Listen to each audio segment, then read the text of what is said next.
ഈ പാർലമെന്റ് തെരഞ്ഞെടുപ്പിൽ നരേന്ദ്രമോദിയെ തോൽപ്പിക്കാൻ വേണ്ടിയിട്ട് എല്ലാ ആയുധങ്ങളുമായി നിൽക്കുമ്പോൾ കേരളത്തിലെ കമ്മ്യൂണിസ്റ്റ് പാർട്ടി CPMന്റെ നിലപാട് എന്താണ് എന്നുള്ളത് അവിടെ ഇവിടെയൊക്കെ കാണുമ്പോൾ മനസ്സിലാവുന്നുണ്ട് നമുക്ക്. നിങ്ങളുടെ ലക്ഷ്യം കോൺഗ്രസിനെ തോൽപ്പിക്കുക എന്ന് മാത്രമാണ്. അതുമാത്രമാണ്. ആലപ്പുഴയിൽ ഞാൻ നേരത്തെ പറഞ്ഞു, നല്ല നമുക്ക് അഭിപ്രായ വ്യത്യാസമൊക്കെ ഉണ്ട് രാഷ്ട്രീയപരമായിട്ട്. നമ്മുടെ കമ്മ്യൂണിസ്റ്റ് പാർട്ടിയോട് രാഷ്ട്രീയപരമായി ഒരുപാട് അഭിപ്രായ വ്യത്യാസമുള്ളവരാണ്. പക്ഷെ എങ്കിലും ഞാൻ ഒരു കാര്യം പറയാം, കറകളഞ്ഞ കമ്മ്യൂണിസം എന്ന് പറഞ്ഞ ആശയത്തോട് മനസ്സിനകത്ത് ആരാധന തോന്നി ആ പാർട്ടിയിൽ നിൽക്കുന്ന ഒരുപാട് നല്ല കമ്മ്യൂണിസ്റ്റുകാരുടെ മണ്ണാണ് ഈ ആലപ്പുഴ മണ്ണ്.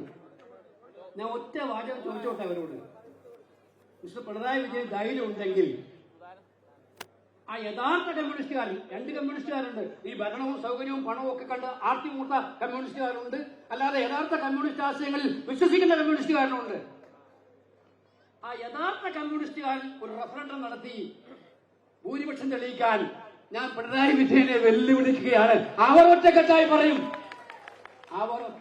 പറയും ഇത് കമ്മ്യൂണിസത്തിന്റെ അന്തകനാണ്, യഥാർത്ഥ കമ്മ്യൂണിസത്തിന്റെ അന്തകനാണ് കേരളം ഭരിക്കുന്നതെന്ന് അവര് പറയും. എനിക്കുറപ്പാണ് ആലപ്പുഴയിലെ നല്ല കമ്മ്യൂണിസ്റ്റുകാർ അത് പറയും. അവർക്ക് മനസ്സിലത് പറയുന്നുണ്ട്.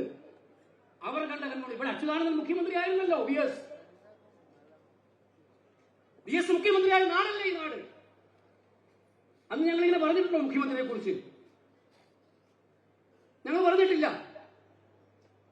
ഞാനിവിടെ ചോദിക്കട്ടെ, ആലപ്പുഴയിൽ പ്രസംഗിക്കുമ്പോ ഞാൻ പഴയ കാലത്തൊക്കെ 2001 കാലഘട്ടത്തിലേക്ക് പോവാണ്. ഞാൻ ആലപ്പുഴ MLA, സുധീരൻ MP, ഞങ്ങളൊരു സമരം നടത്തിയിരുന്നു.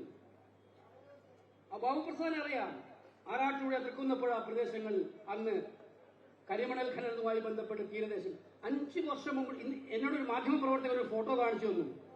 5 വർഷം മുമ്പുള്ള ആലപ്പുഴയുടെ തീരം, ഇപ്പോഴത്തെ ആലപ്പുഴയുടെ തീരമില്ല. ഇപ്പോ തീരെല്ലാം പോയി. ആ കരിമണൽ ഖനനത്തിനായിട്ട് പോരാട്ടം നടത്തിയപ്പോൾ UDF അന്ന് എടുത്ത തീരുമാനം, പ്രക്ഷോഭത്തെ മാനിച്ച്, ആ സമരത്തെ മാനിച്ച് ആ തീരുമാനം റദ്ദാക്കി UDF ഗവൺമെന്റ് മാതൃകാപരമായ തീരുമാനമെടുത്തു.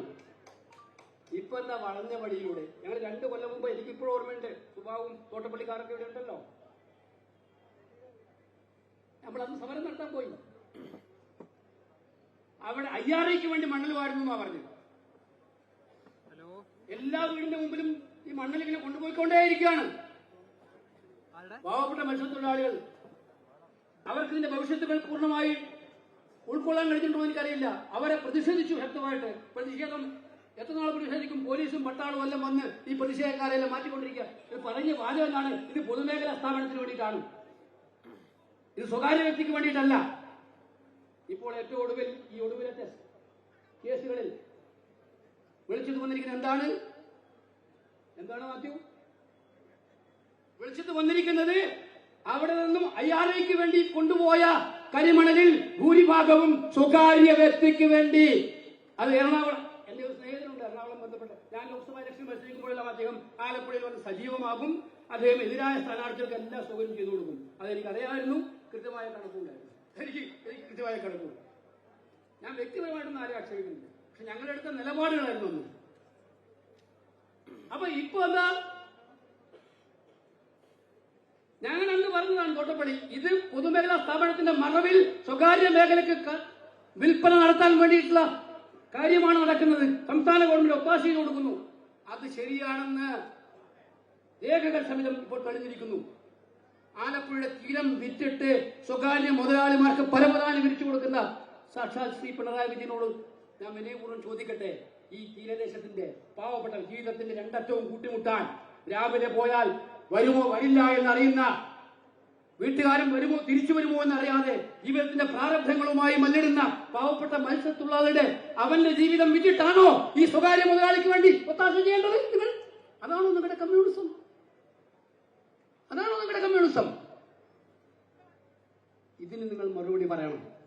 മറുപടി പറയാതെ ഞങ്ങൾ നിങ്ങളെ മുന്നോട്ട് പോകാൻ അനുവദിക്കുന്ന പ്രശ്നമില്ല എന്നുള്ള കാര്യം ആധികാരികമായിട്ട് തന്നെ ഞങ്ങൾ പറയാൻ ആഗ്രഹിക്കുകയാണ്. ഇക്കാര്യത്തിൽ കാരണം ജനങ്ങളുടെ ജീവിതമാണ് ഏറ്റവും വലിയ പ്രശ്നം, പാവപ്പെട്ടവന്റെ ജീവിതമാണ് ഏറ്റവും വലിയ പ്രശ്നം.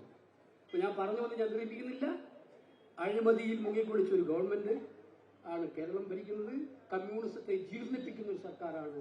അതിനെ രക്ഷപ്പെടുത്താനുള്ള യഥാർത്ഥ ഉത്തരവാദിത്വം കോൺഗ്രസ് പറയുന്നത് കമ്മ്യൂണിസ്റ്റ് പാർട്ടി ഇല്ലാതാക്കാനല്ല, കമ്മ്യൂണിസത്തിന്റെ ഈ ജീർണതയെ തുറന്നു കാണിക്കുകയാണ് ഞങ്ങൾ ചെയ്യുന്നത് എന്ന് സൂചിപ്പിച്ചുകൊണ്ട് ഇന്ന് ആലപ്പുഴയിൽ ഈ ജാഥക്ക് നൽകിയ ആവേശോജ്വലമായ സ്വീകരണത്തിൽ സന്തോഷം. ഈ ജാഥ ഇവിടെ എത്തിയപ്പോൾ എനിക്ക് ഒരുപാടായി കാണാൻ കഴിയാത്ത നമ്മളെ എല്ലാ സ്നേഹിതന്മാരെയും ഒരുപാട് പേരെ കാണാനുള്ള ഒരു വലിയ സൗഭാഗ്യം കിട്ടിയതിൽ അങ്ങേയറ്റത്തെ സന്തോഷവും ചാരിതാർത്ഥ്യവും രേഖപ്പെടുത്തിക്കൊണ്ട് എല്ലായ്പ്പോഴും ആലപ്പുഴ ജനാധിപത്യത്തോടൊപ്പം നിൽക്കുമെന്ന് വിശ്വസിച്ചുകൊണ്ട് ഈ സമ്മേളനം ഉദ്ഘാടനം ചെയ്യുന്നു. നമസ്കാരം. ജയ് ഹിന്ദ്.